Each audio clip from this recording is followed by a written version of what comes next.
मोननांगौबाबो हिनजावफोरनो अरुनदय मोननांगौबाबो हिनजावफोरनो scooty मोननांगौबाबो हिनजावफोरनो self help मोननांगौबाबो हिनजावफोरनो दंफां गायनायनिबाबो हिनजावफोरनो गासिबो हिनजावफोरनो होजोब्बाय। दा हौवाफ्रा न' नेनानै था जाम्बाफ्रा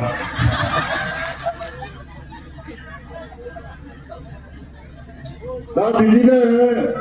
बबा अरुनदयनि बहाबा एवाय न'नि बहाबा दंफां गायनाय 10,000नि माबा भटार कार्ड हैनांगौनो आधार कार्ड हैनांगौनो ओरैनो थांनायावनो समायना समायना हिनजावफोरबो दंना फैसा गोनां हौवाफोर लोगो मोननानै खखाबाव दारि गोनां हौवाफोर लोगो मोननानै हिनजावफोरनि गोसोफ्रा एसे सोलायफिनो। इयाव थानाय आइजोफोरा साबैसे गावबा गावनि हौवानि गाननाय जोमनायखौ सुना होयो देनाय आखाइ थिखांनाय माथो गैथारा। दाना जाय हिनजावा गावनि हौवानि गाननाय जोमनायखौ सुना होआ बेहा बेलेग थान्दा दंबावो। माने बे गावनि हौवाखौ मोनांग्रा मोनबाय। दा बिदिनो जोंनि गेजेर गोबां आइजोफोरानो खारनाय गावनि गथ'खौ गारनानै खारनाय गावनि हौवाखौ गारनानै खारनाय जोंनियाव जोबोद सोलिफुदों। नोंथांमोनावसो सोलिदोंना सोलियाखैथाय? सोलिदों। दा बिदिनो बै भटार कार्ड माबा कार्ड होनो थांनायाव लोगो मोनबाय फैसा गोनां खखाबाव दारि गोनां मोजां मोनबाय थांबाय गावनि हौवाखौ गारबाय गारलांबाय थांबाय गोबां सोलिफुबाय दं जोंनियाव। नै दाख्लै बावैसो थांथारदों सानसेयावनो सानै अखानायै सासे सानसे सासे एसेबां अन्थाव हौवाखौ गारना थाङो हिनजावखौ खुदियाफोरखौ गारनानै थाङो माबायदि जायो। दाना गोबां बाथ्राबो दङ। दाना नोंथांमोना बेयाव थानाय आइजोफोरा गावबा गावनि हौवाखौ मागोआव बैसागोआव साबैसे खुलुमो देनाय? गैया माथो खुलुमथारा। दाख्लै बिदिनो क'क्राझाराव सोंदोंमोन आं बेसेबां खुलुमो देनाय होनबा बया रागा जोंलायबाय आंखौ।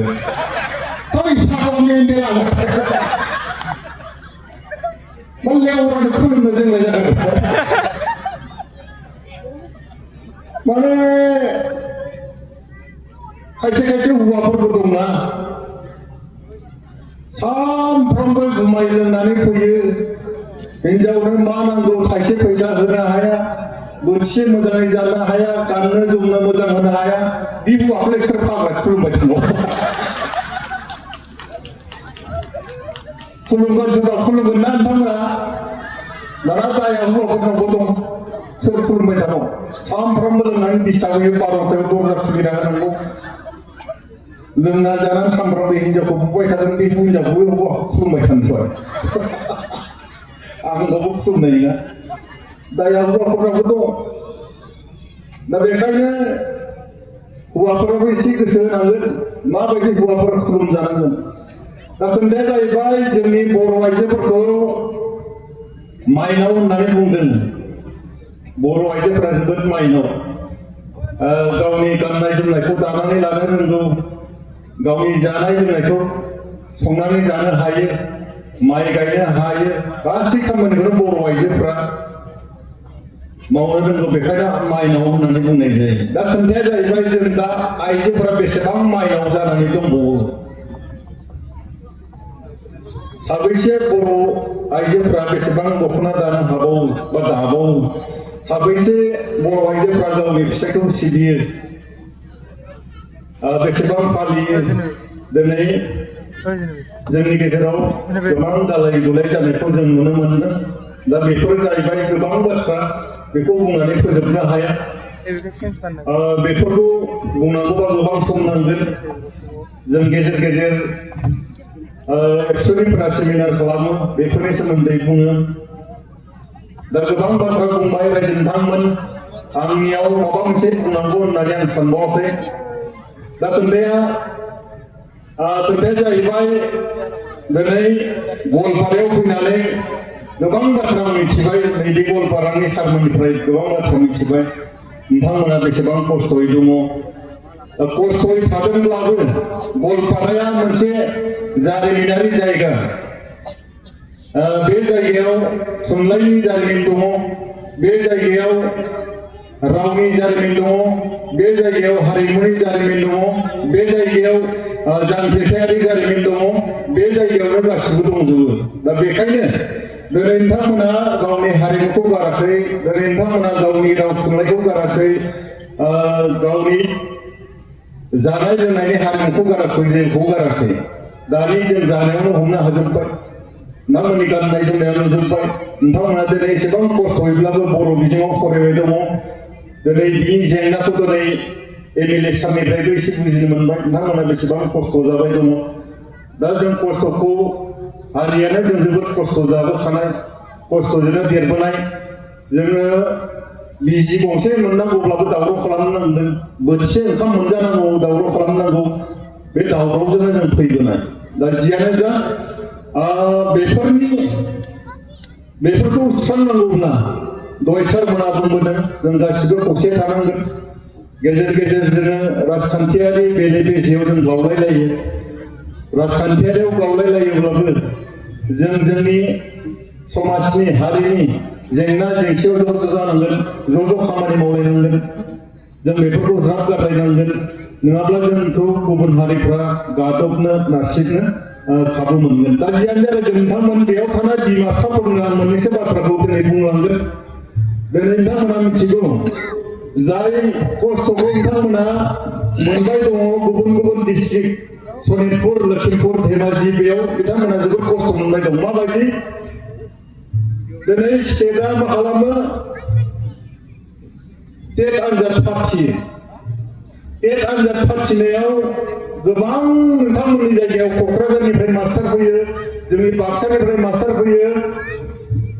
चिरांनिफ्राय मास्टार फैयो नाथाय साननैसोआवनो ट्रेन्सफार लानानै थांफिनो मास्टार गैयियानो जाफिनो सनितपुर बेखौ मोनबाय दं सनितपुरफोराबो क'क्राझारनिफ्राय लोब थाङो साननैयावनो फैफिनो बाक्सानिफ्राय लोब थाङो साननैयावनो फैफिनो दा बे जेंनाया बिटिसिनि बाहेरनि मानसिफोरा जोबोद खस्थ' मोनबाय दङ दा बेफोरखौ जोङो सुफुंनांगौब्ला जोंनि बिमा बिफाफोरा जों सांग्रां जानांगोन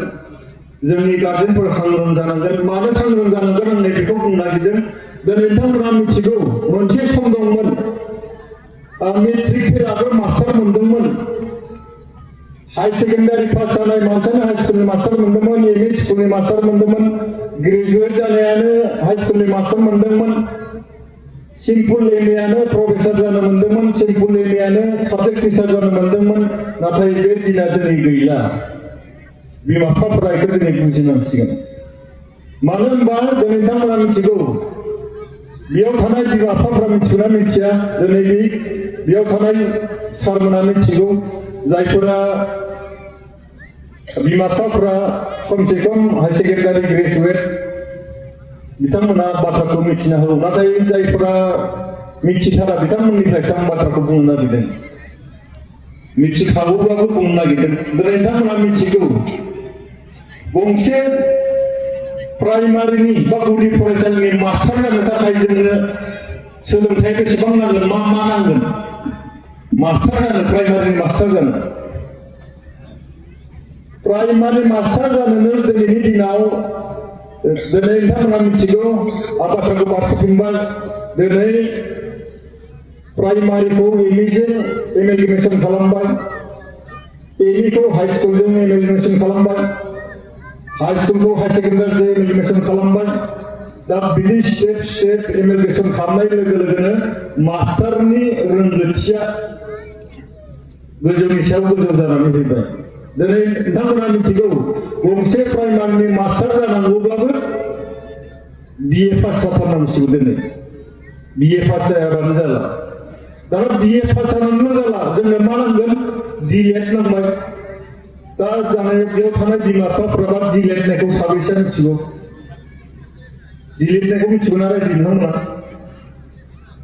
डिलेटआ जाहैबाय मिथिगौ ना डिप्लोमा अफ एलिमेन्टारि एजुकेशन जायफोरा हाई सेकेन्डारि पास जायो बा जायफोरा ग्रेजुवेट जायो बिथांमोना बोसोरनै फरायहैनांगौ बोसोरनै फरायनांगोन डिएलएडआव दाना बेयाव बोसोरनै फरायदो बोसोरनै फरायबाय पास खालामबाय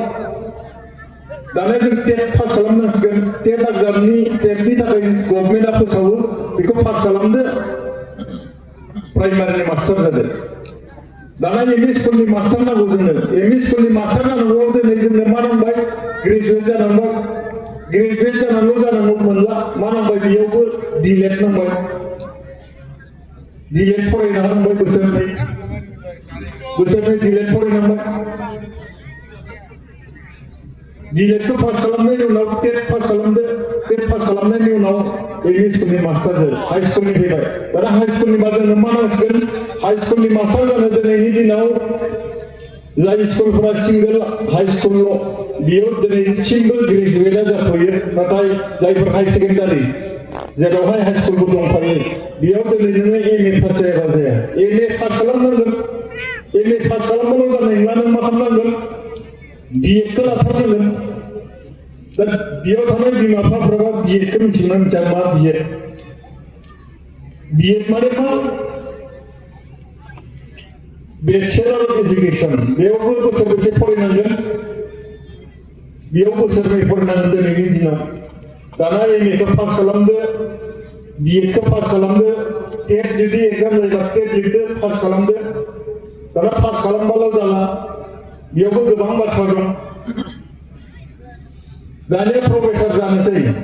दाना प्रफेसार जानोबा मा फरायनांगोन बिमा बिफाफ्रा माखौ मिथिगोना मिथिया दिनै एमए पास खालामनांबाय एमए पास खालामबाल' जाला नेट नङाबा स्टेट पास खालामनांबाय नेट स्टेट पास खालामनायनि उनावसो नोङो मा मोनसिगोन एबा दिनैनि दिनाव पिएइचडि लानांगोन दाना पिएइचडिखौ बोसोरबेसे फरायनांगोन दिनैनि दिनाव बोसोरब्रै रिजाल्ट मोननाय आरो बोसोरबा दिनैनि खुदियाफोरा दहाय जाहा उमेश फंबाया बुंनाय बायदि जोङो नेट लिरनो थाङो स्लेट लिरनो थाङो पास जाबा जाथोंलै ओरैनो बेरायनानै थांना फैनि थांनानै हटेल हर थाहैनानै लोंनानै थाहैयो हरसे लोंना जाबाय हरसे लोंबाय हरसे जाबाय पास जाबा जाबाय जायाबा गैला लिरनानै फैबाय बिदिसो बोरै जानो दिनै जोंनि जायगायाव गोबां फरायसुला फरायसुलिफोरा जायफोरा नेट लिरो नोंथांमोना मिथिगौ जायफोरा नेट पास खालामनाय अल इन्डियानि गेजेराव जुदि बयनिख्रुइबो साबसिन पास खालामोब्ला गभर्नमेन्टआ मा खालामो मथा-मथि 1400 जायफोरनि मार्कआ मोजां बिसोरखौ मा होनना बुंनाय जायो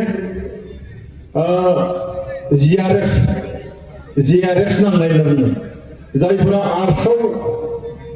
नेटखौ जिआरएफ नांनो हायो बिथांमोना पिएइचडि फरायनो थाखायनो मान्थलि 35,000 ओरैनो मोनबाय थायो साख्रि आवला बायदि आरो जायफोरा साइन्सआव फरायनाय